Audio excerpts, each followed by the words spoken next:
ProPublica is out with a new investigation into the death of yet another pregnant woman who doctors say could have been prevented. In 2023, 34-year-old C.G. Graham went to the hospital. She had a dangerous heart rhythm disorder that needed treatment, a condition that is typically treatable.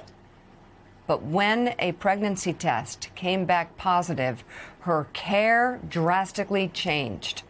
Joining us now, the co-author of the story, Pulitzer Prize-winning reporter at ProPublica, Lizzie Presser. So, Lizzie, in this case, it was very clear that the condition that this victim had, this pregnant woman had, was completely treatable. What happened?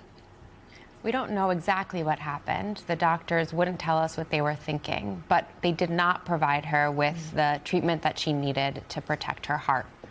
And so C.G. Graham, a 34-year-old mother, realized that the best way for her to protect her health was to try to get an abortion. But there she found issues too. They were delayed, and women from across the region had flooded North Carolina where she lived, and she wasn't able to get care for 2 weeks. She was told she would need to wait, and she died while she was waiting for that abortion care. And from your reporting, is it from what you can gather from the case? Do doctors believe an abortion, which at times and possibly like this one, is a life-saving part of health care? Definitely abortion is a life-saving part of health care. That's something we know to be true. In this case, it's even more complicated. What she really needed was a cardioversion to protect her health, and she wasn't able to get that because she was pregnant. Like hundreds of thousands of women in this country, she entered pregnancy with a chronic condition. She was sick. She got stuck in a fractured and opaque healthcare system.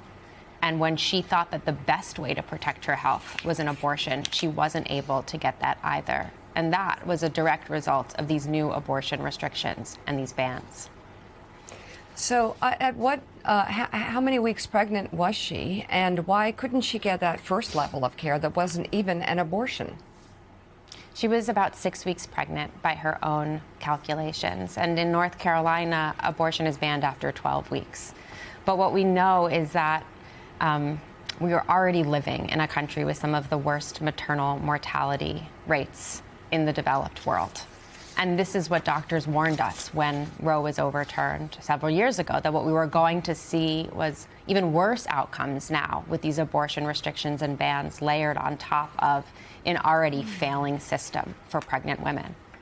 And so when C.G. Graham wasn't able to get that care, the cardioversion that she needed, that everyone who we spoke to, more than a dozen experts, said would be safe for her, her best option was an abortion that was also out of reach. So, Lizzie, I think people listening to this story for the first time won't understand even how the abortion plays into this, because you talked to several specialists who said on the heart rhythm condition alone, if she comes in with that condition, you treat that right away and at least get it under control. So why didn't the doctor at least take that step independent of whether or not she was pregnant? I wish I had an answer to that, because they wouldn't tell us. But it's not uncommon. This is something that we hear a lot from OBGYNs and high-risk pregnancy specialists, that subspecialists like cardiologists might be afraid or confused about how to treat a pregnant woman. And that can be due to gaps in education and training, and that's certainly the case among the cardiology field. But then you layer on top of that these abortion bans, and you add fear and you add confusion. What if a cardioversion accidentally ends the pregnancy? Am I going to be liable? There are questions that come up, and that's something we've heard from doctors across the country. We've been doing this reporting for more than a year. That kind of fear and uncertainty has led doctors to hesitate even more when treating pregnant women. Lizzie, could you talk about the components of putting this story together? How did you get it? How long did it take to put together?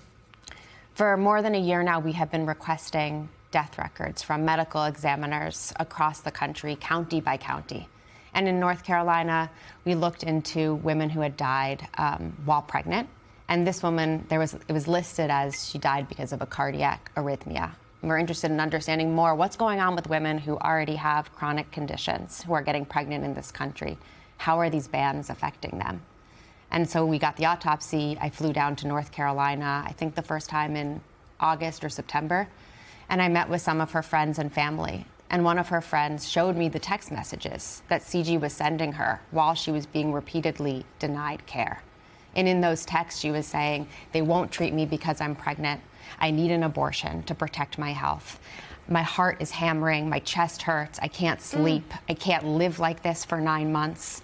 And I'm being made to wait 2 weeks for that abortion at the same time. And all I can do is wait. And she died in those days as she was waiting for that care. Wow. The entire in-depth article is available to read right now at ProPublica.org. ProPublica reporter Lizzie Presser, my thanks to you and your colleagues for bringing this reporting to us and to keep shining a light on what these incredible laws, these lacks of rights to health care that women across this country are subject to, leading to death. Thank you very much for shining a light on that.